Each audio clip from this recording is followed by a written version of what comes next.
তীব্র গরমে বাইরে বের হতে ভাবতে হচ্ছে ৭ বার।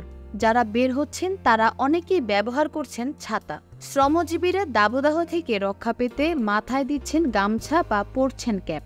ছায়া পেতে গাছের নিচ দিয়ে চলার চেষ্টা করছেন কেউ কেউ। তবে রাজধানীর বুকে সেই সুযোগ কতটুকু? বিপাকে বেশি পড়ছেন খেটে খাওয়া মানুষেরা। দাবদাহ সহ্য করে চালিয়ে যাচ্ছেন কাজ। রাজধানীর কাউরান বাজারে তরুণ বয়স থেকে কুলির কাজ করেন সামাদ মিয়া। কাউরান বাজারে কেনাকাটা করতে আসা মানুষের জিনিসপত্র মাথায় করে পৌঁছে দেওয়াই তার কাজ। বিনিময়ে পান সামান্য পারিশ্রমিক। তবে বেশ কিছুদিন ধরে তীব্র দাবদাহে কাজ করতে হিমশিম খাচ্ছেন তিনি। সামাদ মিয়া বলেন, দীর্ঘদিন থেকেই মাথায় মালামাল বয়ে বেড়াচ্ছি। ইদানিং অতিরিক্ত গরমে কাজ করতে অসুবিধা হচ্ছে। ব্যবসা গরম না কমলে সামনে কাজ করা কষ্ট হয়ে পড়বে। সামাদ মিয়ার মতো রাজধানীর বুকে তাপমাত্রার বৃদ্ধির প্রভাবে অন্যদের দৈনন্দিন জীবন বিপর্যস্ত হয়ে উঠেছে। আশঙ্কাজনক হারে এ দাবদাহ বৃদ্ধির কারণ বনাঞ্চল ধ্বংস করে নগরায়ন ও শিল্পায়ন সহ অপরিকল্পিত উন্নয়ন। মানুষের এসব উন্নয়নের সঙ্গে জলবায়ুর উন্নতির কোনো সম্পর্ক নেই। ফলে রাজধানী হয়ে যাচ্ছে জ্বলন্ত চুলা। কথা হয় ফার্ম গেটে বাসের জন্য অপেক্ষা করতে থাকা শাহাদাত নিশাদের সঙ্গে। তিনি বলেন, সকালবেলায়ও এত উত্তপ্ত নগরী, বাসে উঠলে গরম আরো বেড়ে যায়। তবে অফিসের কাজের জন্য ঘরে বসে থাকার সুযোগ নেই। যে হারে তাপমাত্রা বাড়ছে তাতে এখনও উদ্যোগ না নিলে বসবাসের অনুপযোগী হয়ে উঠবে। রাজধানীর পাশাপাশি জেলা শহরগুলো তাপমাত্রার রেকর্ড ভেঙে দিচ্ছে। অতিরিক্ত গরমে অসুস্থ হচ্ছে মানুষ। উচ্চ রক্তচাপ, মাথা ব্যথা, হিটস্ট্রোক ও বমির সমস্যা নিয়ে হাসপাতালে ভর্তি হচ্ছেন অনেকেই। আমাদের দেশের পরিবেশগত ভারসাম্য রক্ষায় মোট ভূখণ্ডের 25% বনভূমি থাকা দরকার। কিন্তু আমাদের দেশে প্রয়োজনের তুলনায় বনভূমির পরিমাণ অনেক কম, যা দিন দিন আরও কমছে।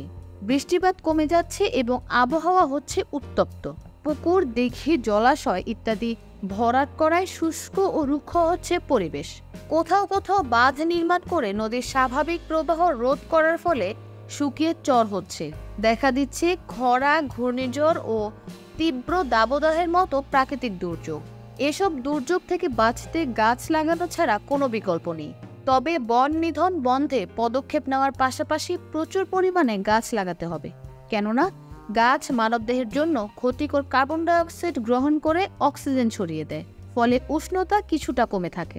স্ট্যানফোর্ড ইউনিভার্সিটির বিজ্ঞান অনুষদের ডিন ও পরিবেশ বিজ্ঞান বিভাগের চেয়ারম্যান অধ্যাপক ডক্টর আহমদ কামরুজ্জামান মজুমদার বলেন, আমাদের তাপমাত্রা বাড়ার 3টি বিষয় আছে: বৈশ্বিক, আঞ্চলিক ও স্থানীয়। সবচেয়ে গুরুত্বপূর্ণ কারণ হলো স্থানীয়, যা স্থানীয়ভাবে তাপমাত্রা বৃদ্ধিতে সহায়তা করছে। স্থানীয় কারণগুলোর মধ্যে 5টি ভাগ রয়েছে: সবুজায়ন কমে যাওয়া, জলভূমির পরিমাণ কমে যাওয়া, রাজধানীর যানবাহন ও তাপমাত্রা বৃদ্ধিতে সহায়ক হিসেবে কাজ করছে ঢাকা শহরে পিচ ঢালা রাস্তা এবং নতুন করে তৈরি বহুতল ভবনগুলোতে অতিরিক্ত গ্লাসের ও এসির ব্যবহার। দাবদাহ কমিয়ে আনা প্রসঙ্গে তিনি বলেন, যেই কারণে তাপমাত্রা বৃদ্ধি পাচ্ছে সেই বিষয়গুলো কমিয়ে আনতে হবে। যেমন সবুজের পরিমাণ বাড়াতে হবে, জলাধার সংরক্ষণ করতে হবে, প্রয়োজনে সংযোজন করতে হবে, বহুতল ভবনগুলোর অতিরিক্ত গ্লাস ও এসির পরিমাণ কমাতে হবে। পরিবেশ বান্ধব এই কাজগুলো করলেই দাবদাহ কমিয়ে আনা সম্ভব। তাই ব্যক্তি উদ্যোগের পাশাপাশি সামাজিকভাবেও বনায়নের উপর গুরুত্ব দিতে হবে।